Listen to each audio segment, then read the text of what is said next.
Namo tassa bhagavato arahato samma sambuddhassa. Homage to the blissful one, the worthy one, the fully enlightened one. Today, friends, I want to talk a little bit about a certain rule that the Lord Buddha set down for the bhikkhus and for the bhikkhunis.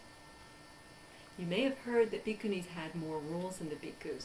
There's a lot of hype out there about, oh, the Buddha was unfair to the women, he put them down, he discouraged them. I live within the rules of the bhikkhunis. That's not my experience with them at all. I find every one of the rules to be more evidence of the great compassion of the Buddha for everyone, and particularly for women. Now, one reason why the nuns have more rules than the monks is the numbering system is different. Another reason is that the nuns faced more dangers in that society. It was a very dangerous society for women. So he had to, when some of the nuns didn't show very good sense, it put other nuns into situations of embarrassment or various problems, even dangers. He put down some extra rules to help the nuns stay safe so they could focus on their real duty of enlightenment. And he also gave some rules to keep the nuns from getting caught up in worldly nonsense that often would distract a woman from the spiritual path, such as doing cooking and so forth for lay people, that sort of thing. With all of the rules, the Buddha gave 10 reasons why he set them down. They could be summarized as helping create an environment that's conducive for monks and nuns who want to attain enlightenment, for keeping those who would be inclined towards wrongdoing, to keep them restrained for their own good, to build up the faith of those who don't have faith, and to help the people who are already faithful develop faith by seeing monks and nuns having good conduct. Those same 10 rules that I summarized, he mentioned before every single rule. Not everyone knows that, because when you go into the old books, there are just ellipses there indicating some text that's mentioned once or twice and then not repeated again and again. So you can easily miss that fact, that he said that with every rule, not just for the monks, the men, but also for the nuns, the bhikkhunis. Something else I find very interesting about the nuns' rules is that nuns lobbied for almost every single one of them. There are about 5 or 6 rules that the nuns didn't first make the complaint that somebody among them had done something that the rest of them didn't approve, and please, Lord Buddha, take care of this. So I find that very affirming, that he wasn't ignoring the nuns, he was helping them. He was, at many occasions, he was empowering the nuns' order to take strong action against the miscreants that they couldn't deal with otherwise.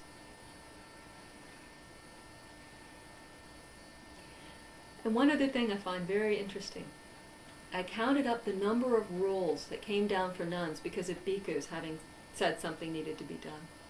And the number of rules that came down for bhikkhus because the female renunciates, the bhikkhunis, had said something must be done about the bhikkhus. And I found that the bhikkhunis had more impact, more tampering with the men's rules than the men had with the women's. So tell me what's so unfair about that?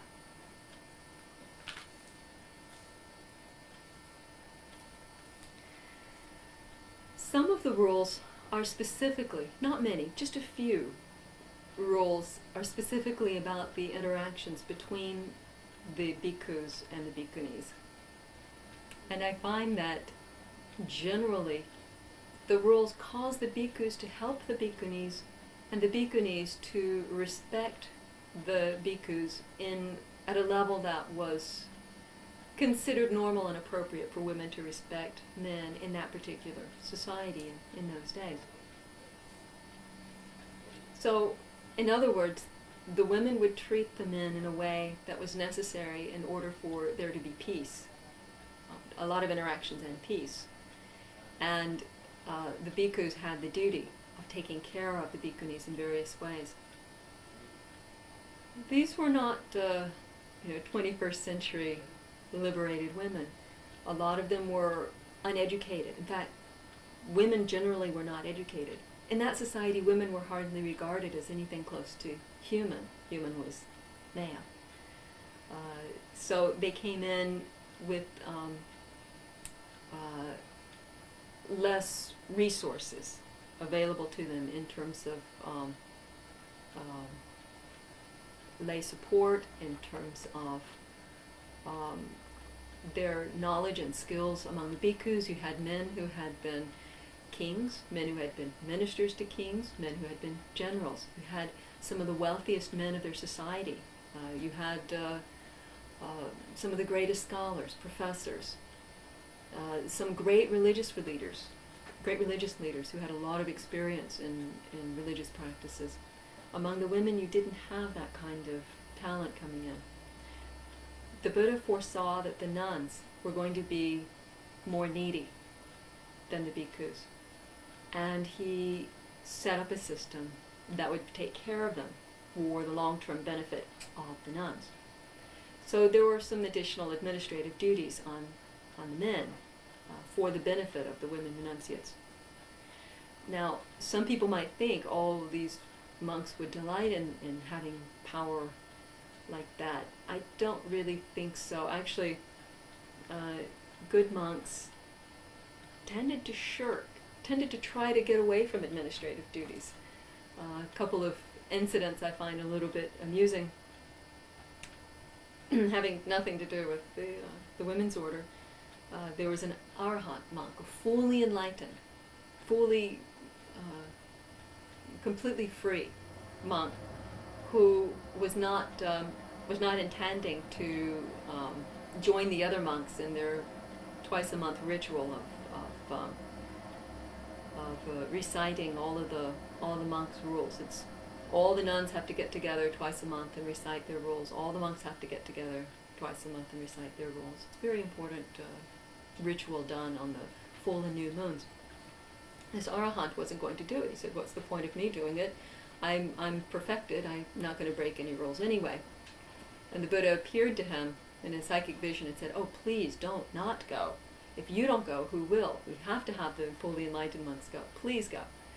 There's another occasion recorded in the canon when a monk who was fully enlightened perceived with a psychic vision that a group of monks were trying to find him to seek his help with a very difficult legal question. This old enlightened monk was an expert in the Vinaya, the rules. And it was a very difficult, tricky question that they needed help with. He saw them coming, and he fled. He went to another town, and the monks who were seeking his help followed him to that town, and he fled to another town. And then he went to another town, and so they chased him from town to town. They finally caught up with him and got his help. So you can see how monks might not have been completely pleased with these added administrative duties that the Buddha gave them for the sake of the ladies. One of the rules that he set down is a rule that the nuns must ask the monks for something called ovada, means exhortation. They must get a teaching from the monks. Now, if the nuns were going to be shy and not ask for it, that's to their detriment. They needed to go to these learned men and get their help. And the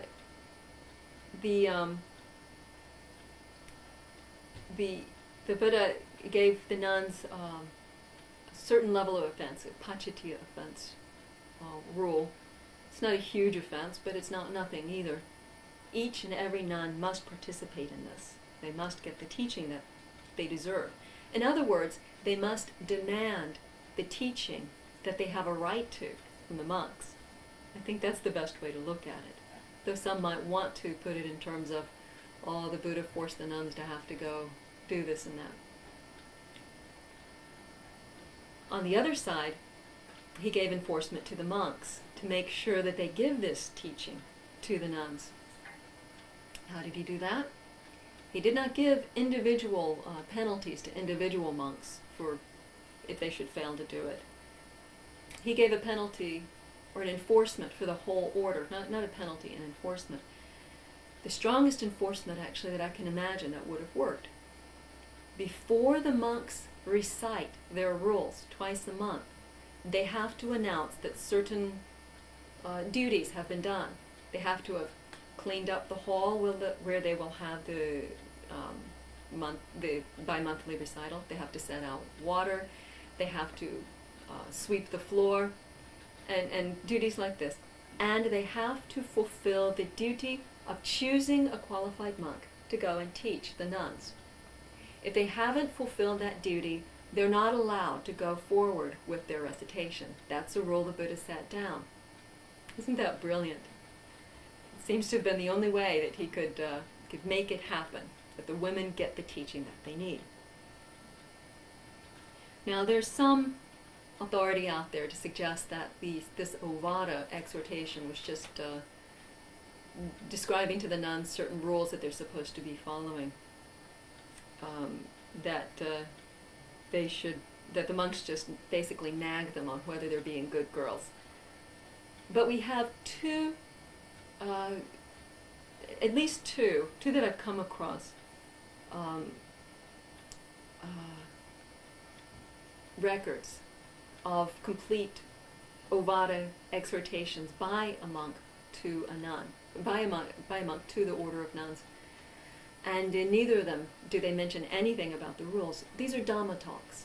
These are lectures based on the teachings of the Buddha. They're deep and they're rich and they're very good. In one of them, it's recorded because some trouble arose as a side effect of the teaching that caused a rule to be set down for monks when they're giving teachings to the nuns. So that's how we know about this one. There was a monk named Chulapantaka who got enlightened by reciting just a short little verse. He wasn't good at memorizing things. And one day he was the monk who was chosen to teach the nuns. And by the way, I want to back up and mention here, to teach the nuns, a monk had to have certain qualifications. The Buddha set down a list of qualifications. I don't remember the details offhand. He has to have about 20 years as a monk. He has to have a good voice. He has to be very learned. He has to be having very deep understanding of the teachings. And the nuns have to like him. So there's this rather stringent list of qualifications. And this Chulapantaka met them. And but they considered him boring. And he was giving them a teaching. And one nun said, I told you he was just going to recite the same line again and again, because that's what had helped him get enlightened, so he thought it would be useful. Oh, it's so boring. He overheard her. And he said, boring, huh? So he started reciting the same line while using psychic powers. He started walking in air and throwing flame around and doing all sorts of wild things with his psychic powers. And the nuns were delighted late into the night, crying out, never have we had an exhortation so wonderful as this. And they stayed late in the night. They missed the curfew and they had to stay outside the gates of the city that had already closed. When they came into the city in the morning, a whole lot of lay people surrounded them and accused them of being unchaste women who had spent the night in the monastery with the men. See, the women and the men had to be very, very separate. You couldn't even get the most tiniest iota of a hint of an idea that one nun was anywhere close to being alone with one monk, or even the entire order of nuns had been around some monks, because the lay people would accuse immediately. So as a result of that, the monks were told not to exhort the nuns after dark. And that rule was recorded, and that's the reason why we still have a record of that particular talk. There's another talk I want to tell you about, the other one that we have recorded, and that is called Nanakavada Sutta. It's in the Majjhima Nikaya, the Middle-length Discourses. It's the talk from Venerable Nandika. on one occasion, the leader of the nuns, Mahapajapati Gotami, came with all of the nuns. This was near the beginning of the nuns' order. There were 500 nuns. That's an approximate number, give or take 1 or 2 or 10. There were a large number of nuns. And they all showed up where the Buddha was, at a certain part, and sat down and said, "Lord, it would be good if you would teach the nuns." She was so wise. She didn't say, "Lord, there's a monk who's supposed to teach us, and he's not doing it. Would you please do something about it?" She just went to him and said, "Lord, give us a teaching." Now, I mentioned that the monks were not all that enthusiastic about doing these teachings and other administrative duties. One time when nuns asked a monk to teach them, before the Buddha had set down all the protocol for it, the monk protested, I'm not qualified. Another time the nuns went and asked a monk to teach them. He said, "I'm sick, I can't do it." Another time they asked a monk, he said, "I'm going on a journey, I can't do it, let me go." Another time they asked a monk, he said, no, I'm on forest retreat, I can't be bothered with this." Now the others, the Buddha let go.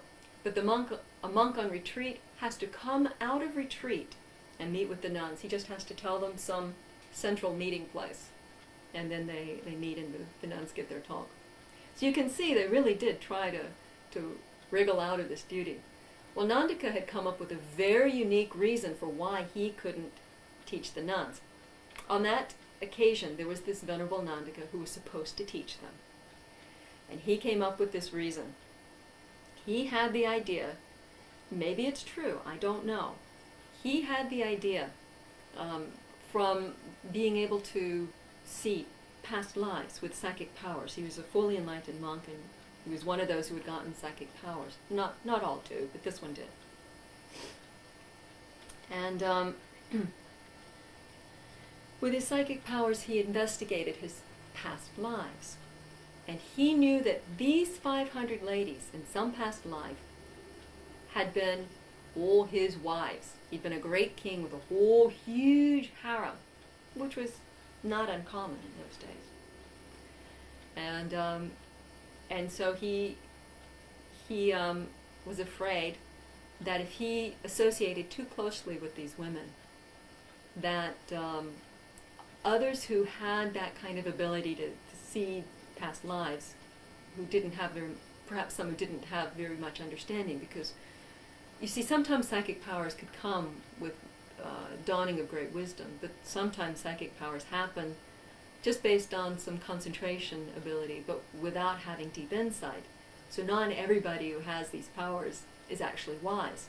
And that's something, by the way, to remember when you're talking with spiritual teachers. They might look fabulous because they can make a flame appear, or they can become radiant or something, but don't be fooled. It doesn't mean that they really know, that they've really broken through their greediness, hatefulness, and deludedness. They might just be powerful.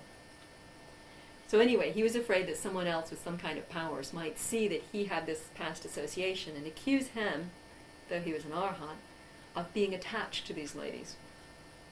I'm told also that he was a bit concerned that since these ladies were not enlightened, that they might be attracted to him in some way because of their close past association. Maybe they might not act in exactly a proper manner. So he didn't want to deal with it. He just didn't show up. So when Mahapajapati Gotami, the leader of the nuns, came with all 500 bhikkhunis, sat down and said, "Lord, give us a talk." The Buddha looked around and he said to his attendant, "Ananda, whose turn is it to teach the bhikkhunis this time? They're supposed to get teachings twice a month on the new and full moons."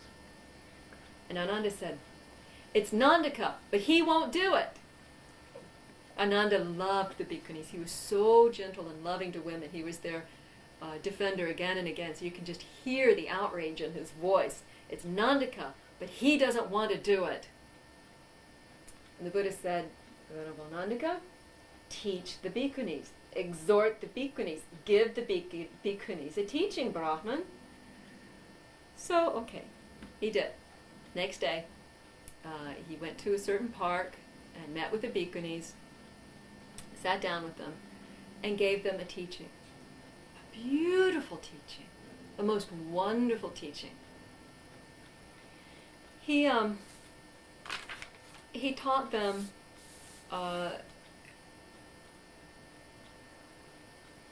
about,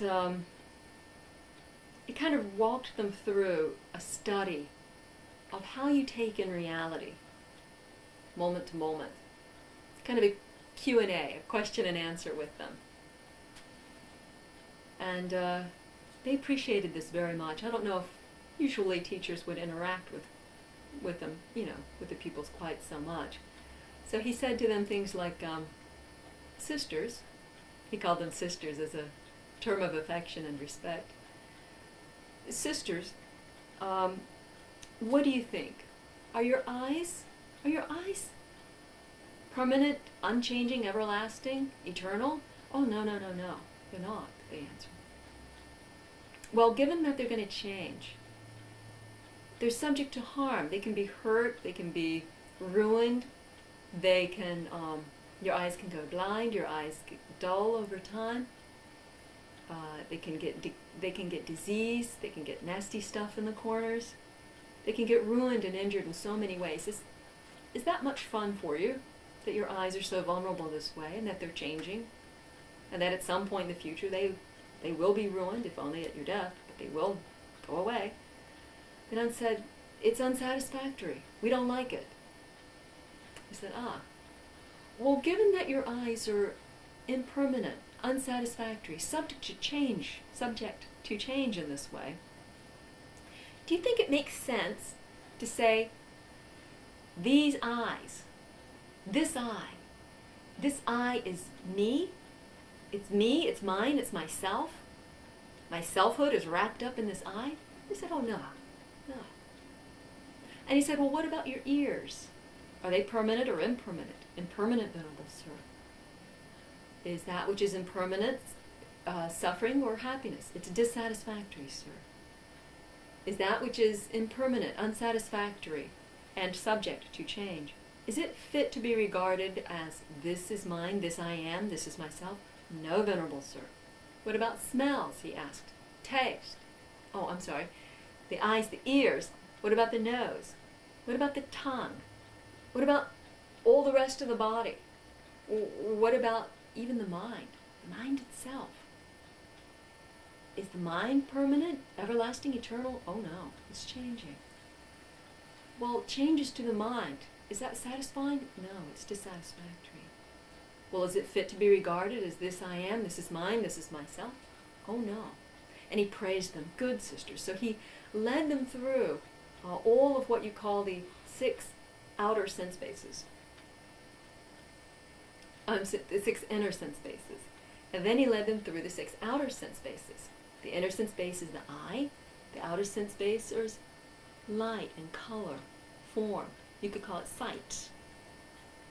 And sounds, smells, taste, tangibles that touch, and thoughts. So he asked the same questions about sights and sounds and all of this. Are they permanent? Are they satisfying? Are they fit to be regarded as you and yourself? Oh no, they're not. Okay. So then he had established that all that you're taking in, all the sensory stimulation and the way you're taking it in, is not you. It's just what's happening, it's what's going on, but it's not you.